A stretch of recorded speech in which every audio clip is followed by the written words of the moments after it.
Hello everyone. So in the last lecture we have discussed about the topic that is called as development of endosperm. In that we have seen what are the types of endosperm. That we have discussed there are three types of endosperm which are there. One is called as nuclear endosperm, another one is called as cellular endosperm, and third one we have discussed about the halobial endosperm. Nuclear endosperm का मतलब क्या होता है, जहाँ पर कैरियोकाइनोसिस होगा लेकिन without following साइटोकाइनोसिस, मतलब यहाँ पर फ्री न्यूक्लियस हम लोग को दिखाई देंगे और सेंट्रली प्लेस वैक्यूल दिखाई देगा। वेर एज सेलुलर एंडोस्पर्म अगर हम लोग देखेंगे तो उसके अंदर न्यूक्लियर डिवीजन भी होता है और कैरियोकाइनोसिस भी होता है। तो हम आपको यहाँ पर प्रॉपरली सेल का वॉल फॉर्मेशन और न्यूक्लियाई भी दिखाई देंगे। वेर एज हैलोबियल एंडोस्पर्म में दो अलग अलग कंपार्टमेंट्स इसके अंदर फॉर्म हो जाते हैं ट्रांसवर्सली इसके अंदर वॉल बनने की वजह से। एक होता है बड़ा सेल और एक होता है छोटा सेल। तो ये हम लोग ने इस टॉपिक के बारे में डिस्कस किया था लास्ट लेक्चर में। अब हम लोग आगे बढ़ेंगे। We are going to discuss about the next topic that is called as development of embryo. तो today we are going to discuss about the developmental stages of embryo. Embryo के बारे में आज हम लोग डिस्कस करने वाले हैं कि एम्ब्रियो किस तरीके से फॉर्म होता है और क्या क्या चीज़ें इसके अंदर प्रेजेंट होती है। तो that part we are going to discuss. So what do you mean by embryogenesis? First of all, we will learn embryogenesis is nothing but the process of development of zygote into an embryo. Genesis, ये जो embryo word है यहाँ पर genesis word एक head है। genesis word का मतलब क्या होता है, फॉर्मेशन। तो यहाँ पर किसका फॉर्मेशन होने वाला है, तो यहाँ पर फॉर्मेशन होगा हमारे एम्ब्रियो का। और वो एम्ब्रियो किस से डेवलप होता है, तो जाइगोट से उसका डेवलपमेंट होता है। तो इस प्रोसेस को हम लोग क्या बोलेंगे, एम्ब्रियोजेनेसिस बोलेंगे। So what do you mean by embryogenesis? Embryogenesis is nothing but a process of development of zygote into an embryo is called as embryogenesis. एक ऐसा प्रोसेस जिसके थ्रू जाइगोट से डेवलप होकर एम्ब्रियो बन जाए, तो वो प्रोसेस को हम लोग क्या बोलते हैं, एम्ब्रियोजेनेसिस बोलते हैं। अब ये एम्ब्रियोजेनेसिस जो है, ये जो एम्ब्रियो है, इस प्रोसेस के अंदर जो एम्ब्रियो है वो डेवलप होता है एट दी माइक्रोपाइलर एंड।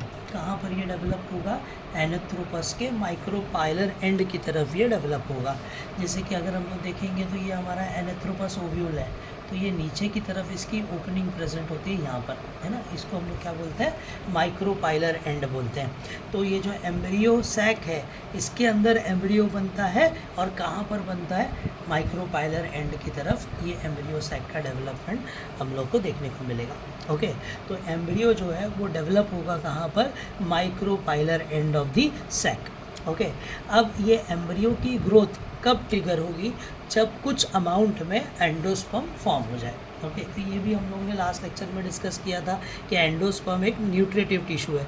तो जैसे ही ये न्यूट्रिटिव टिश्यू थोड़े से अमाउंट में बन जाएगा, वैसे ही एम्ब्रियो की ग्रोथ होना चालू हो जाती है। Okay, after fertilization embryo start developing.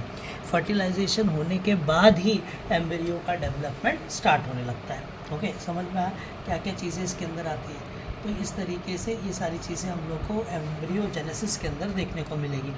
तो जो प्रोसेस से एम्ब्रियो डेवलप होता है with the help of zygote is called as embryogenesis.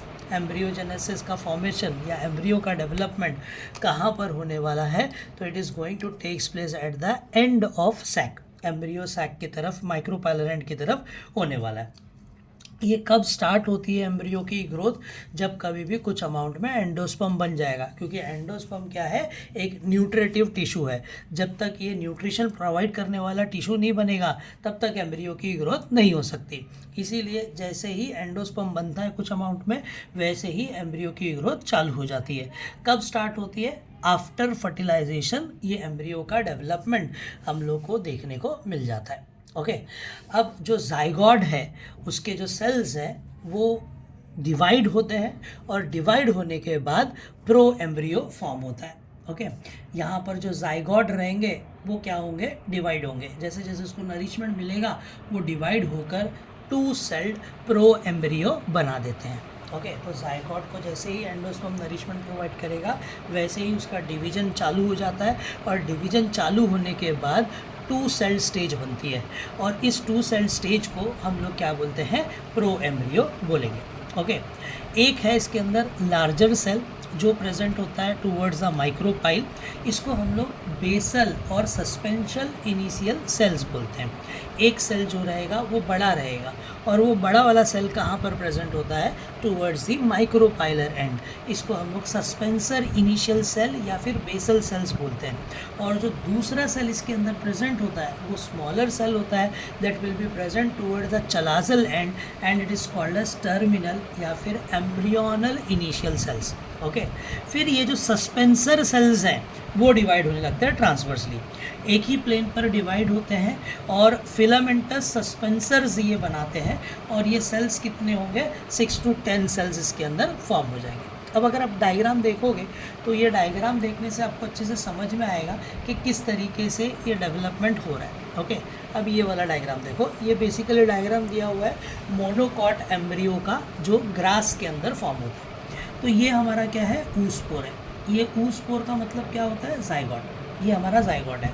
जैसे इसको नरिशमेंट मिलेगा एंडोस्पर्म के थ्रू तो ये डिवाइड होने लगता है, और डिवाइड होने के बाद इसके अंदर 2 सेल बनते हैं जिसको हम लोग प्रो एम्ब्रियो बोलते हैं।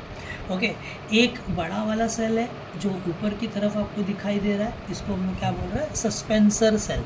ओके, और जो नीचे की तरफ एक छोटा वाला सेल है उसको हम लोग क्या बोल रहे हैं, टर्मिनल सेल। तो इस तरीके से ये 2 सेल्स हैं जो इसके अंदर हम लोग को फॉर्म होते हुए दिखाई देते हैं। ओके, तो वही पॉइंट यहाँ पर मेंशन है कि जायगोट डिवाइड हो रहा है और 2 सेल स्टेज प्रो एम्ब्रियो बना रहा है। एक बड़ा सेल है जो माइक्रोपाइलर एंड की तरफ प्रेजेंट होता है जिसको हम लोग सस्पेंसर सेल बोलते हैं, और एक स्मॉलर सेल है जो प्रेजेंट होता है चलाजल एंड की तरफ, उसको हम लोग टर्मिनल या फिर एम्ब्रियोनल इनिशियल बोलते हैं। और फिर ये सस्पेंसर सेल्स डिवाइड होते हैं एक ही प्लेन में और फिलामेंटस सस्पेंसर बनाते हैं जिसके अंदर कितने सेल्स होते हैं, 6 to 10 सेल्स यहाँ पर प्रेजेंट होंगे। दिख रहा है ये नेक्स्ट स्टेज। ओके, यहाँ पर ये डिवीजन हमारा हो रहा है। जो हमारे सस्पेंसर सेल्स है वो ट्रांसवर्सली डिवाइड हो रहे हैं, और डिवाइड होने के बाद ये लोग क्या बना रहे हैं, देख लो। ओके, डिवाइड होने के बाद ये नीचे की तरफ ये सेल बना रहे हैं। ओके, ऐसे कितने सेल्स बनेंगे, 6 to 10 सस्पेंसर सेल्स इसके अंदर फॉर्म हो जाएंगे। समझा, अंडरस्टूड किस तरीके से इसका फॉर्मेशन हम लोगों को देखने को मिलता है। तो ये डेवलपमेंट होती है, ये इनिशियल स्टार्ट होती है एम्ब्रियो की डेवलपमेंट किस तरीके से हो रही है। ओके, फिर उसके बाद क्या होता है कि जो फर्स्ट सेल्स हैं सस्पेंसर्स के जो माइक्रोपाइलर एंड की तरफ प्रेजेंट है, they will become swollen. Okay, अब जो फर्स्ट सेल्स होंगे सस्पेंसर के और जो कहाँ पर प्रेजेंट होंगे, माइक्रोपाइलर एंड की तरफ प्रेजेंट होंगे, और वो स्वेल हो जाते हैं because of getting nourishment from the endosperm and they function as the haustorium. Okay, मतलब अब ये कैसे काम करने लगेगा, हॉस्टोरियम जैसे काम करने लगेगा।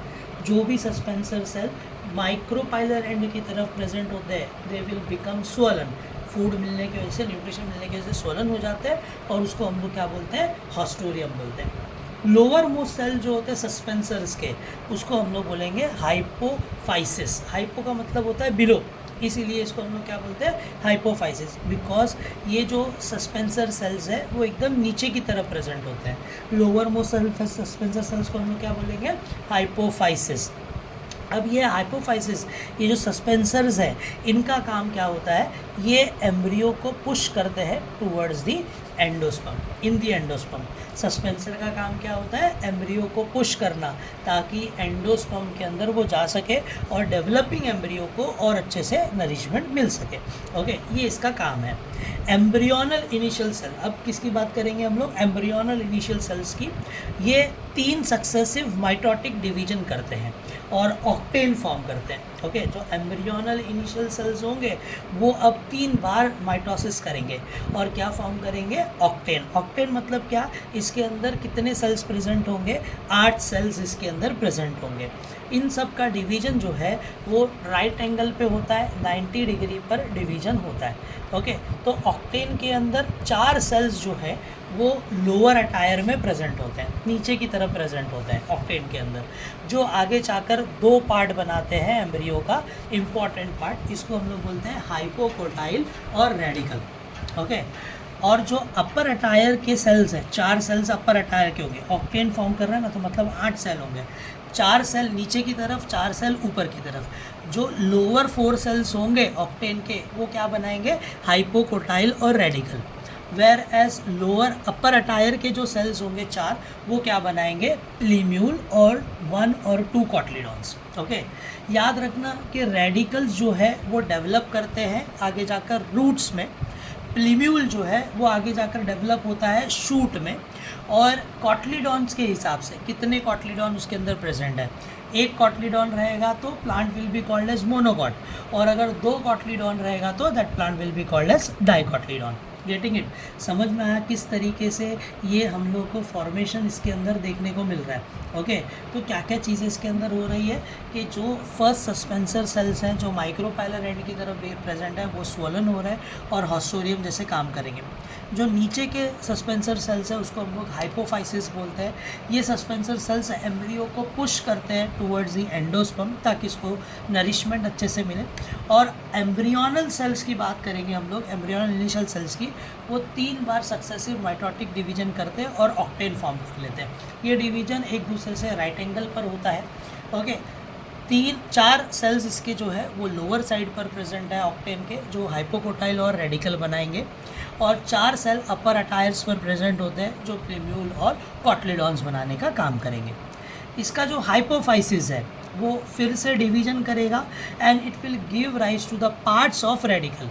ओके, हाइपोफाइसिस आगे जाकर क्या बनाएगा, रेडिकल के पार्ट्स बनाएगा और रूट कैप बनाने का काम करेगा। Okay, the cells in the upper tier of octant divide in a several plane. अब इसके अंदर क्या होगा कि जो अपर अटायर के सेल्स हैं वो सेवरल प्लेन्स में डिवाइड होने लगेंगे, और डिवाइड जब ये होते हैं तो ये हार्ट शेप ले लेते हैं। इसको हम लोग बोलते हैं हार्ट शेप एम्ब्रियो।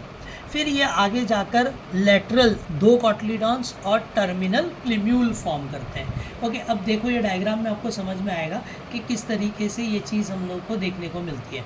ओके, अब अगर ये डायग्राम आप देखोगे तो ये डायग्राम में आपको समझेगा कि कैसे हार्ट शेप एम्ब्रियो फॉर्म हो रहा है, दिख रहा है। तो ये जो हमारा जाइगोट है ये डिवाइड हो गया प्रो एम्ब्रियो, फिर ट्रांसवर्सली ये डिवाइड हो गए, 6 से 8 ऑक्टेन वाले सेल्स इसके अंदर बन गए।